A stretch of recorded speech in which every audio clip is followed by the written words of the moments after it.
এই পাগল খ্যাপাকে বলছে, শোন, তোর প্লাস্টিকের বালতিতে কারেন্ট ঢুকবে না, চার্জ হবে না।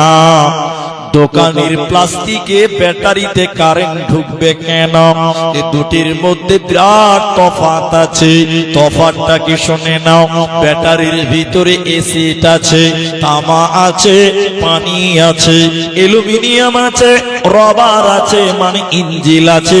এর কারণে তার কারেন্ট ঢুকবে, চার্জ হবে। ওরে খ্যাপা, তোর প্লাস্টিকের বালতির ভিতরে কিছুই নাই, হাওয়া আছে।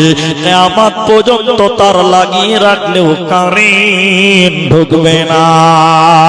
আল্লাহ তাবারাক ওয়া তাআলা কোরআনে বললেন, শোনো, যে লোকটা মুমিন হবে, ঈমানের সঙ্গে যখন কোরআন তেলাওয়াত করবে, তখন মুমিন ঈমান পাবে, ঈমান বাড়বে। তাহলে ওয়াসিম রিজভির বলল না কেন? ঈমানের সঙ্গে কোরআন সে পড়ে নাই, সন্দেহ করে কোরআন পড়েছিল, এজন্য ওর ভিতরে ঈমান ছিল না। এর কারণে তার ঈমান বাড়লো না, বাড়বে না, বাড়বে না।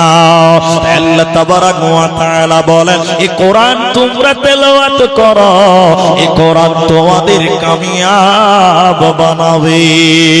নবীজি বললেন, শুনে নাও, কিয়ামতের দিন দুইটি আমল আল্লাহর কাছে সুপারিশ করবে, সাক্ষী দেবে।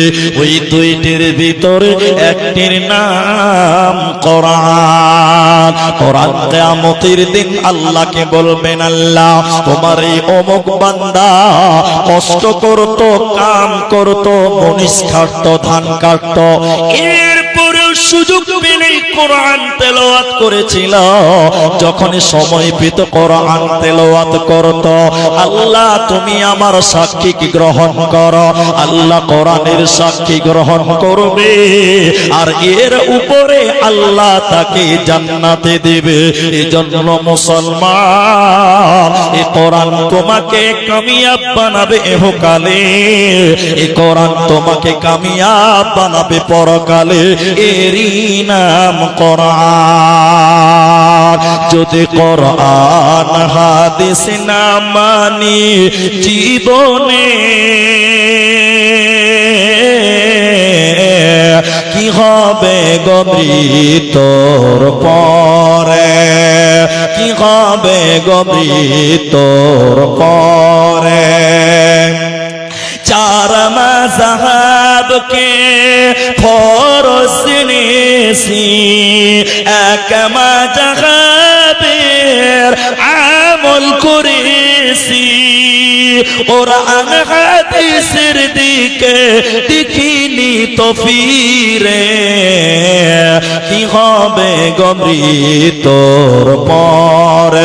যদি কোরআন হাদিস না মানি জীবনে, কি হবে গবরি তোর পরে, কি হবে গমতের পরে, কি হবে গবরি তোর পরে। এরই নাম কোরআন।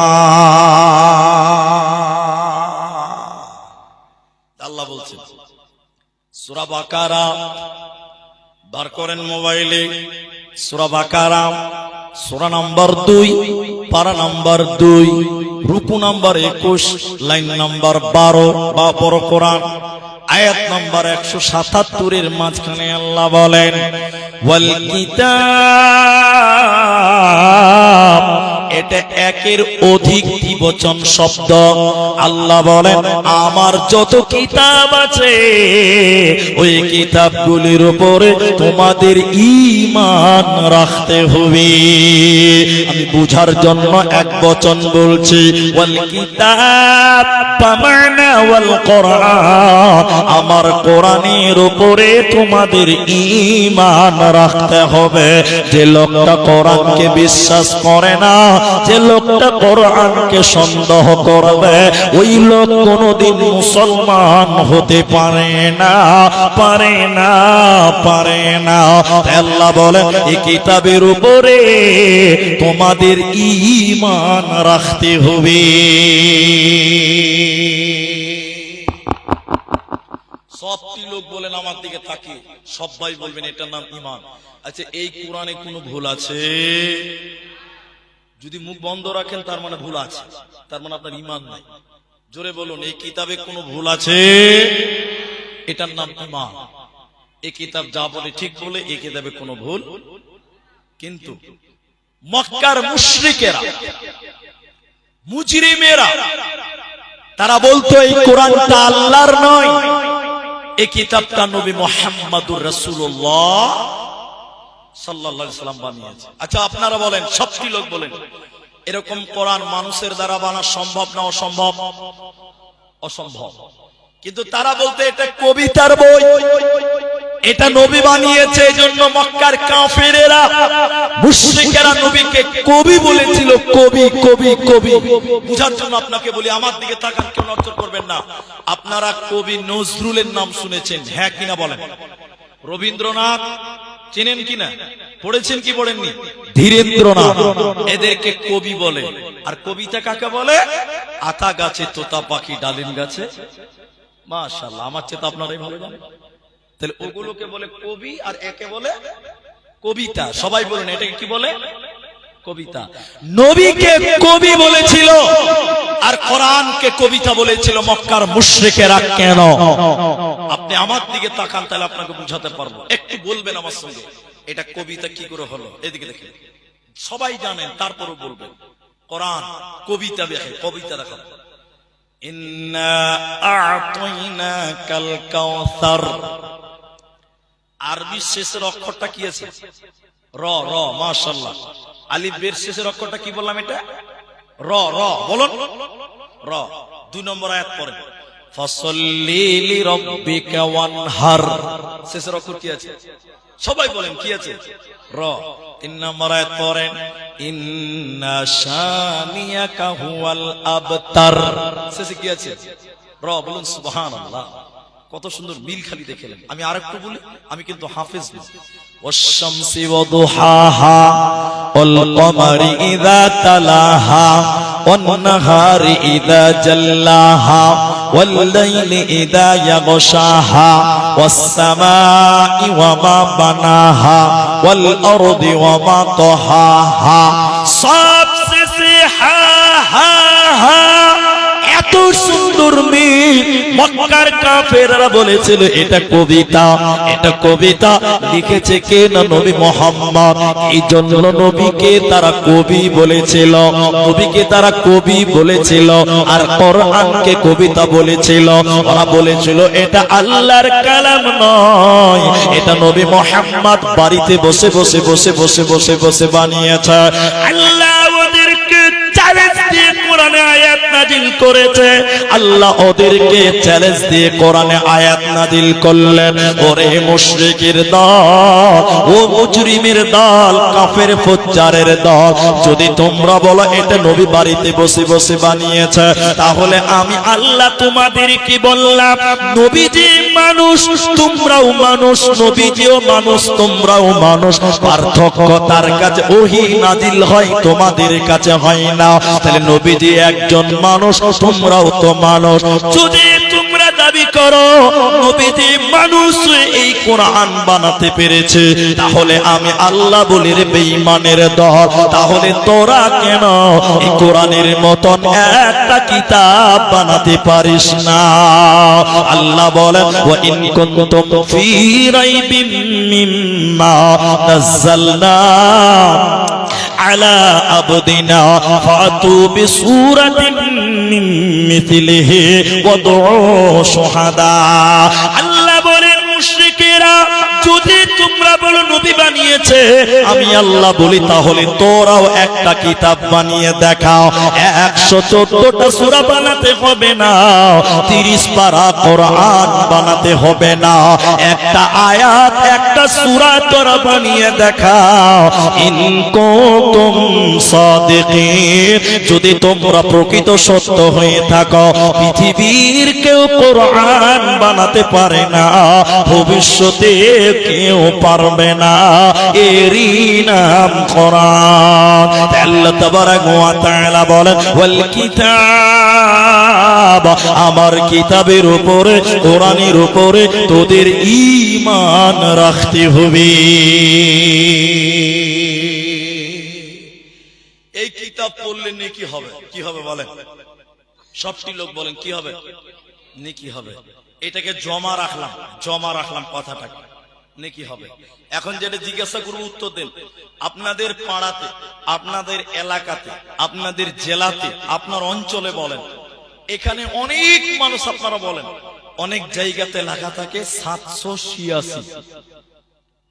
এরা দেখেনি মনে হয় 786 দেখেছেন আপনারা? হ্যাঁ না বলেন? অনেক মুসলমানদের বাড়ির দরজায় লেখা থাকে। জি ভাই, অনেক মুসলমানদের গাড়ির সামনে লেখা আছে। একটু হ্যাঁ বলেন। আছে। অনেক কপাল পোড়া মুসলমানদের মসজিদের গেটেও লেখা থাকে। এরকম দেখেছেন না? নাই?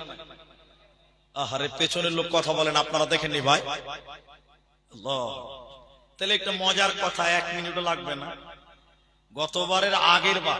গত বছরের আগের সিজনে আমি একটা জালসায় গেছিলাম পূর্ব বর্ধমান। আমি গ্রামের নামটা বলছি না, ক্যামেরা আছে অনেক, তো বলবো যে আমাদের মাদ্রাসার দুর্নাম হচ্ছে। আমি মাদ্রাসার নাম বলছি না। এবারও ফোন করেছিল ডেটের জন্য। যাওয়ার সময় আমার গাড়ি নৌকাতে করে গেছে, গাড়ি পার করেছি নৌকাতে, মানে নদী পার হতে হয়েছে। তো গাড়ি পার করছি নৌকাতে, যেমন তেমন ব্যাপার। তা জালসাতে গেলাম, এদিকে ওদিকে না, আমার দিকে দেখেন, ও জাহান্নাম চলে যায়। ওদিকে আপনার, আমি বলবো ওটা আমি বলবো। এদিকে দেখেন, এদিকে দেখেন। তো আমি যখন জালসাতে ঢুকছি, ওদের বিশাল কালারিং লাইট করা আছে রাস্তাতে। আমার মারুতি যখন ঢুকছে, এটা গাড়ি না, এর আগেরটা ছিল, গাড়ি ঢুকছে, উপরে কালারিং করে লেখা আছে 786। সবাই বলেন 786, জালসাতে লেখা আছে। এবার আমাকে স্টেজে দিয়েছে রাত 1টার সময়। আমার পরও একটা বক্তা ছিল। আমি স্টেজে উঠে বললাম যে ভাই, আপনাদের জালসার গেটে দেখলাম বড় বড় করে লেখা আছে 786, কেন লিখলেন, এর মানে কি বলে? একটা বুড়া লোক আমাকে বলছে যে হুজুর আপনি এটাও জানেন না? মানে আমি কিছু জানি না, ওটা জানি না, মানে কিছু জানি না। এবারে ঠিক আছে, আমি জানি না, বলেন দেখি কি বলছে, খালি দেখেন। এবার দেখেন, বলছে হুজুর 786 মানে হলো বিসমিল্লাহির রহমানির রহিম। আপনারা একটু বলেন শুনেছেন কিনা, বলেন শুনেছেন? এখন আপনাদেরকে বলি যে 786 কি করে বিসমিল্লাহ বলো, কি করে হলো? এটা তাবিজের একটা নকশার। এটা আবার আপনাকে বুঝিয়ে দিব, আপনাকে ফাঁকি দিয়ে পালাবো। যারা বগদাদি কায়দা পড়েছেন আগেকার জামানায়, এখন তো নুরানি চলছে, আগে বগদাদি চলেছে। ওই বগদাদি কায়দাতে দেখবেন আল্লাহর 99 নামের আগের পৃষ্ঠাতে নিচে লেখা আছে ছোট ছোট করে, আলিফ বা তা সা জিম হা, 2 লাইনে লেখা আছে। আর প্রত্যেকটা অক্ষরের নিচে একটা করে অঙ্ক লেখা আছে। অঙ্কটা কেমন বুঝেন ভালো করে? লেখা আছে আলিফ, আলিফের নিচে লেখা আছে 1, লেখা আছে বা, এর নিচে লেখা আছে 4, লেখা আছে তা, উপরে লেখা আছে 7, এরকম অঙ্ক লেখা আছে। কথা বুঝতে পারলেন? এবার 786 বিসমিল্লাহ কি করে হলো? এবার দেখুন, বিসমিল্লাহতে প্রথম কি আছে? বা। বলুন কি আছে? বা। এবার বা এর নাম্বার কত আছে? 3। এবার 3 লিখলো। তারপরে সিন, সিনের নাম্বার কত? বলে 2, লিখলো 2। তারপরে মিমের নাম্বার কত? 8, লিখলো 8। এরকম বিসমিল্লাহর যতটি অক্ষর আর সবটি অক্ষর লেখার পর অঙ্কগুলো লিখে যোগ করে দিয়েছে, হয়ে গেছে 700। বুঝি এটাই বিসমিল্লাহ। বুঝি কি এটাই? এরা বলে না, বলছে এটাই। ওই উজুহাতে যদি 786 বিসমিল্লাহ হয়, একই উজুহাতে 786 বিসমিল্লাহ শুধু নয়, হরে কৃষ্ণ হরে রাম 786তেই হয়। আচ্ছা একবার মেনে নিলেন তাই হলো যে 786 বিসমিল্লাহ, একবার মেনে নিলেন, আপনি মানলাম, আপনার কথাটাই মানলাম। এখন আপনারা বলেন, যখন আপনারা গরু জবাই করেন কি দোয়া বলেন? বিসমিল্লাহ আল্লাহু আকবার। এখন যদি কোনো কসাই বলে না বিসমিল্লাহ বলবো না, 786 আল্লাহু আকবার, খাবেন বুঝে ধৈর্য, এটা কি হয় না? আপনি যে বলেন বিসমিল্লাহ 786 একই, তো বিসমিল্লাহ বাদ দেন, 786 আল্লাহু আকবার কি হয়? 72 কেজির গরু ছিল, খেয়াল তোর গুষ্টি মারিবে। আচ্ছা আমি তাও মেনে নিলাম, তাই হলো আপনার কথাই ঠিক, মেনে নিলাম। আচ্ছা বিসমিল্লাহ যদি 786 হয়, তাহলে আউযুবিল্লাহর একটা অঙ্ক হবে, একটু হ্যাঁ বলেন। তাহলে সূরা ফাতিহার একটা হবে, অঙ্ক হবে কি হবে না? এবার আমার দিকে দেখেন, একজন নামাজ শুরু করেছে 420 786 1,92,000 320 নামাজ হবে। ফেরেশতা কোন জায়গাতে মারবে বলেন তো দেখি একবার। তাহলে বলেন 786 কোনদিন বিসমিল্লাহ নয়। কোরআন পড়লে নাকি হবে বিসমিল্লাহ, কোরআনের আয়াত সূরা তওবাতে বিসমিল্লাহ নয়, কিন্তু কোরআনের অপর আরেকটি সূরাতে ডবল বিসমিল্লাহ আছে।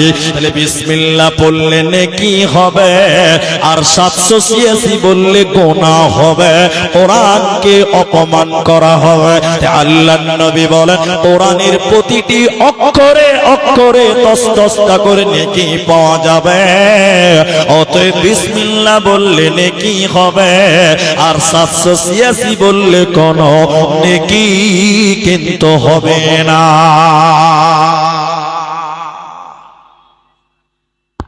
এবার আবার একটু দেখাই আপনাকে বুঝি, বিসমিল্লাহ কোরআনের নেকিটা খালি আপনাকে বুঝাই। সবাই বলেন এটার নাম কোরআন, এটার নাম কোরআন।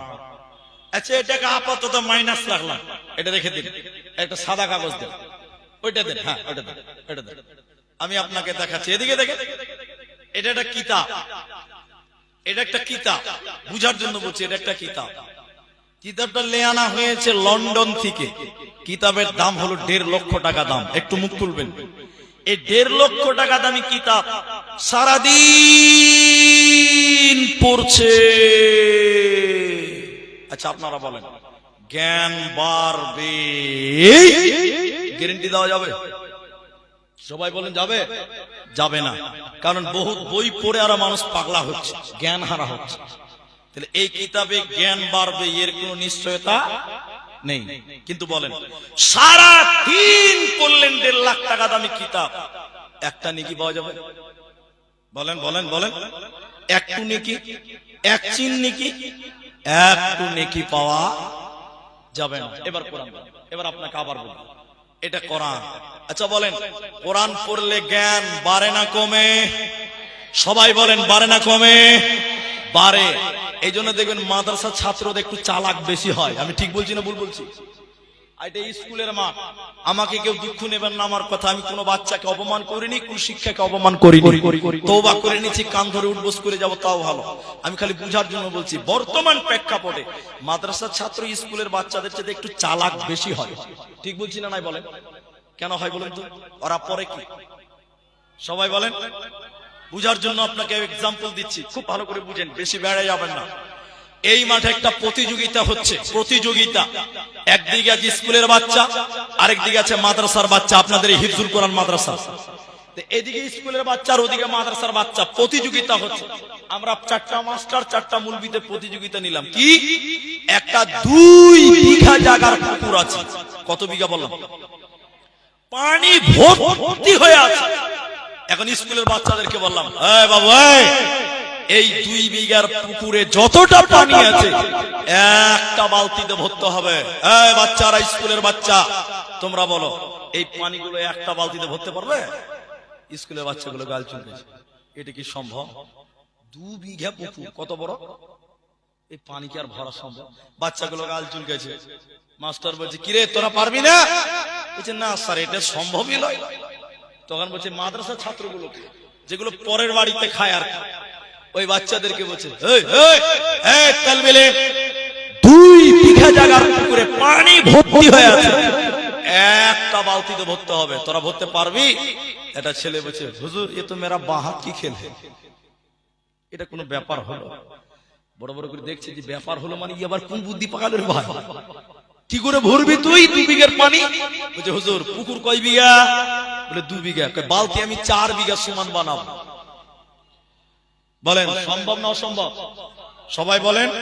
সব বইয়ের কথা নয়, সব হলো জ্ঞানের কথা। তাহলে কোরআন যদি পড়েন, কোরআনে জ্ঞান আছে, সায়েন্স আছে, বিজ্ঞান আছে, তর্কে আমি যাব না। এরপরে দ্বিতীয় পয়েন্ট, কোরআন পড়লে নেকি পাওয়া যাবে কি যাবে না? সবাই বলেন যাবে কি যাবে না? যাবে। আল্লাহর নবী বললেন শোনো, আলিফ লাম মিম, 3টা অক্ষর 3টা হরফ। নবী বললেন প্রতিটা অক্ষরে অক্ষরে 10টা নেকি পাওয়া যাবে। কেউ যদি বলে আলিফ লাম মিম, নবী বলেন আল্লাহ তার আমলনামাতে 30টা নেকি দিয়ে দেবে, সঙ্গে সঙ্গে 30 নেকি পাবে। তাহলে কোরআন পড়লে জ্ঞান বাড়ে, কোরআন পড়লে নেকি বাড়ে, এরই নাম কোরআন। তাই নবীজি বললেন শোনো, এই কোরআন তোমরা তেলাওয়াত করো, এই কোরআন তোমরা চর্চা করো, এই কোরআন তোমাদের জান্নাতি বানিয়ে দেবে, তোমাদের কোনো চিন্তা রবে না, রবে না, রবে না। এখন কোরআন আপনাকে জান্নাত দিয়ে দিল। এবার একটা কথা বলি, রাসূল বললেন মানিত্তাবাআল হুদা বিগাইরিল কোরআন, তিরমিজির হাদিস, কেউ যদি কোরআন বাদ দিয়ে অন্য কোথাও হেদায়েতের জন্য যায়। একটু সবাই বলেন, কোরআন এসেছে পৃথিবীতে কিসের জন্য বলেছি? হেদায়েতের জন্য, ওটা মনে রাখতে হবে। এবার নবী বললেন কেউ যদি কোরআন বাদ দিয়ে অন্য কোথাও হেদায়েতের জন্য যায়, হেদায়াত তো পাবেই না, বরং নবী কি বলছেন শুনেন, আদাল্লাহুল্লাহ দাল্লা ইউদিল্লু বাবি ফাল থেকে বলছে আল্লাহ নিজে তাকে গোমরাহ করবেন, পথভ্রষ্ট করবেন, জাহান্নামী বানাবেন। তাহলে হেদায়েতের মালিক আল্লাহ, হেদায়েত গ্রহণ করতে হবে কোরআন থেকে। সবাই বলেন কোথা থেকে? কোরআন। তাহলে আমরা কোরআন পড়বো, একটু বলেন ইনশাআল্লাহ। সবাই বলেন ইনশাআল্লাহ। এখন কোরআনের বিরুদ্ধে লোক আছে, এখানেও আছে, একদিকেও আছে, আপনারা সবাই জানবেন, ভয় খাবেন না। এখন পশ্চিম বাংলায় SIR হচ্ছে, জি হয়ে গেছে মনে হয় নাকি, চলছে, রেজাল্ট তো হয়নি, এত লোক ভয় খাচ্ছেন নাকি বাবা? SIR এখন পশ্চিম বাংলায় রানিং, আরো কয়েকটা রাজ্যে আছে, আসামে নাই, কারণ আসামে NRC হয়ে গেছে। তারপরেও বলছে হবে, তো হওয়াটাই ভালো, হওয়াটাই ভালো, হোক, দরকার আছে। কারণ আমি কোন রাজনৈতিক কথা বলছি না, আমি বিজেপি বুঝি না, তৃণমূলও বুঝি না, কংগ্রেসও বুঝি না, CPM ও বুঝি না, তো আমি ভোট দেই কাকে? ওটা আমার একান্ত ব্যক্তিগত ব্যাপার। আমি জলসাতে এসেছি, একটা কথা বলবো তাই। সেই কি, আজকে পশ্চিম বাংলায় SIR হচ্ছে, কিছু কিছু নেতা আছে, আমি তাদের নাম বলবো না, সোশ্যাল মিডিয়ার জামানা, বুঝতে পারবো। ওরা বলছেন যে বাংলাদেশি মুসলমানদেরকে পার করবো, বলছি কি বলছেন? ওরা বলে না কথা বল। আর কিছু কিছু নেতা খালি লুঙ্গি পরা লোক দেখলেই ভাবে ওরা রোহিঙ্গার বাংলাদেশ। আমি ঠিক বলছি না? জোরে বলে। আচ্ছা, আমি নাম কারো বলছি। এখন আমার প্রশ্ন হলো, এই দেশটা কার? এটা আপনারা ভালো জানেন, আমার চেয়ে বেশি জানেন। ইংরেজেরা, ইংরেজেরা এরা তো এখনকার চুটিপুটি নেতা। ইংরেজেরা স্লোগান তুলেছিল, ওলামা কো তারো, মুসলমানও কো তারো। আচ্ছা আপনারা বলেন, ইংরেজেরা এই দেশ থেকে মুসলমান তাড়তে পেরেছে না ওরাই দেশ থেকে পালিয়েছে? সবাই বলেন, ওরা আমাদের তাড়িয়েছে না ওরাই পালিয়েছে? একবার তাকবীর দেন, নারায়ে তাকবীর। আসামে NRC হয়েছে, 19 লাখ লোক বাদ গেছে, আমরা মুসলমান বাদ গেছি 4 লাখ, বাকি 2-3 লাখ গেছে ইহুদি খ্রিস্টান, আরো আরো আরো ওরা, বাকি 12 লাখ বাদ গেছে যারা আমাদেরকে বাংলাদেশ পারবে বলছিল, ওরা বাদ গেছে 12 লাখ। তাহলে আমাদেরকে তারতে গিয়ে ওরা বাদ গেল 12, আমরা বাদ গেলাম মাত্র 4 লাখ। আর একটু জোরে বলেন নারায়ে তাকবীর। তাহলে আমরা দেশে ছিলাম, আছি, আমরা থাকবো, একবার বলেন ইনশাআল্লাহ।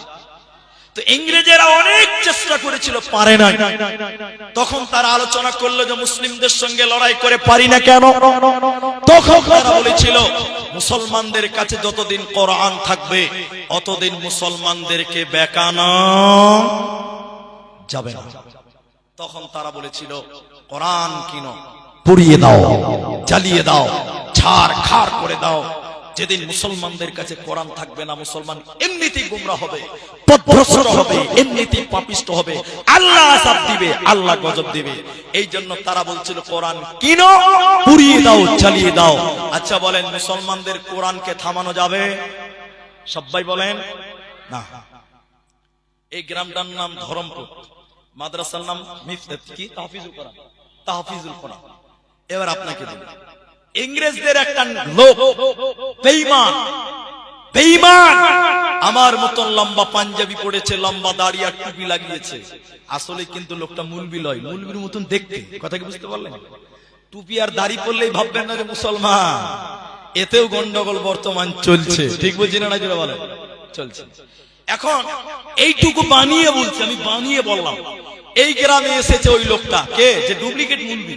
এই তাহফিজুল কোরআন মাদ্রাসায় এই এসে ধরমপুরে হেড মাওলানা কে এসে বলছে আসসালামু আলাইকুম।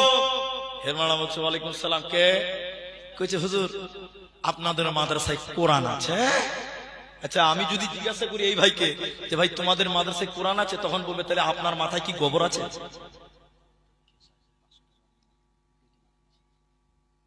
একটু পরে দোয়া বলছি, একটু পরে বলছি। তো আমি যদি এই ভাইকে দিয়ে বলি যে ভাই আপনাদের মাথায় কোরআন আছে, তো ও বলবে তাহলে আপনার মাথায় গোবর আছে নাকি? মাথা বুদ্ধি জ্ঞান নাই। মাদ্রাসায় কোরআন থাকবে না তো কি থাকবে? মাদ্রাসায় কোরআনই তো থাকবে। ও বলছে যে হুজুর আপনাদের মাদ্রাসায় কোরআন আছে। তো হেড মাওলানা বলছে কোন পাগল রে ভাই, মাদ্রাসায় কোরআন থাকবে না তো কি থাকবে? কত মাথা মোটা, ওর প্রশ্নতেও ধরা পড়ে দিয়েছে। তো হেড মাওলানা বলছে আছে। তখন ও বলছে কতটা আছে? বলে অনেক আছে, তুমি কটা নিবা? বলে যতটি আছে সবটি নিব। তখনই হেড মাওলানা বুঝে নিয়েছে যে ডালমে কুচ, ডালমে কুচ। কারণ তখন কোরআন বিরুদ্ধে আন্দোলন চলছে, রানিং চলছে। তখন হেড মাওলানা একটা চালাকি করেছে, বসেন নাস্তা করেন, কোরআন নেবেন, দামি মেহমান। হেড মাওলানা তিনটা ছেলেকে ডেকেছে, রে আব্দুর রহমান, রে আব্দুর রহিম, কই রে আব্দুল সাত্তার। জি বলি স্যার। রে বাবা তোরা তো গোটা গোটা কোরআন মুখস্থ করেছিস। হাফিজরা কোরআন মুখস্থ করেই করে না, জোরে বলেন। এই যে দুটো ছেলেকে পাগড়ি দিলেন, এরে বাবা তোমরা তো গোটা গোটা কোরআন মুখস্থ করেছ, একাই শুনিয়ে দিতে পারবে, একাই ডেলিভারি দিতে পারবে, কিন্তু তোমরা ক্লান্ত হয়ে যাবে রে বাবা। রে আব্দুর রহমান তুমি 1 থেকে 10 পারা শুনিয়ে দাও। রে আব্দুর রহিম 11 থেকে 20 পারা শুনিয়ে দাও। রে আব্দুল সাত্তার 21 থেকে 30 পারা শুনিয়ে দাও। কোরআন নেওয়ার জন্য এসেছে। এই তিনটে ছেলে বিসমিল্লাহ থেকে শুরু করে যখন মিনাল জিন্নাতি ওয়ান নাস বলেছে, ওই বেঈমান দাঁড়িয়ে হাতে হাত রেখে কালেমা পড়ে ঈমান এনে সাক্ষী দিচ্ছে, আমি আল্লাহর কসম করে বলছি আমাদের আলোচনা হয়েছে কোরআন কিন, পুড়িয়ে দাও, জ্বালিয়ে দাও, কিন্তু আমি আল্লাহর কসম করে বলছি মুসলমানদের থেকে কোরআনকে আলাদা করা সম্ভব হবে না। তার কারণ হলো এই কোরআনকে মুসলমানেরা তাদের আত্মাতে জায়গা দিয়েছে। এই কোরআনের হাফেজ আজকে পৃথিবীতে লক্ষ লক্ষ কোটি কোটি বিলিয়ন মিলিয়ন আছে। অতএব কোরআনকে পুড়িয়ে দিলে কোনো লাভ হবে না, মুহূর্তে নতুন কোরআন বেনে যাবে। কারণ এই কোরআনের হাফেজ পৃথিবীতে কোটি কোটি রয়েছে। অতএব কোরআনকে মিটানো যাবে না। একজন ইমানদার, একজন ইসলামিক চিন্তাবিদ, একজন গবেষক এই রকম কোরআন মানুষদের সামনে তুলেছিলেন। মানুষদের সামনে কোরআন দেখিয়ে বলেছিলেন তোমরা দেখো এই কোরআনটা এক নজর দেখে, হে মা পর্দার দিকে দেখেন, কোরআনটা এক নজর দেখলেন, একটু দেখলেন। সবাই যখন দেখলো কোরআনটা বন্ধ করে বলছে বলো বলো তোমরা কোরআনটা কেমন দেখলে, তোমরা বলো কোরআনটা তোমরা কেমনে দেখলে বলো? লোকেরা বলল এই কোরআনটা সাদা কাগজে কালো কালিতে লেখা দেখলাম, সাদা কাগজে কালো কালিতে লেখা দেখলাম। তখন তিনি বলছে বন্ধুরে, এই কোরআনটা এই চক্ষু দিয়ে দেখলে হবে না, এই কোরআনটা এই চক্ষু দিয়ে দেখলে হবে না, এই কোরআনটা ঈমানের চক্ষু দিয়ে দেখো। এই কোরআনটা শুধু কাগজে নয়,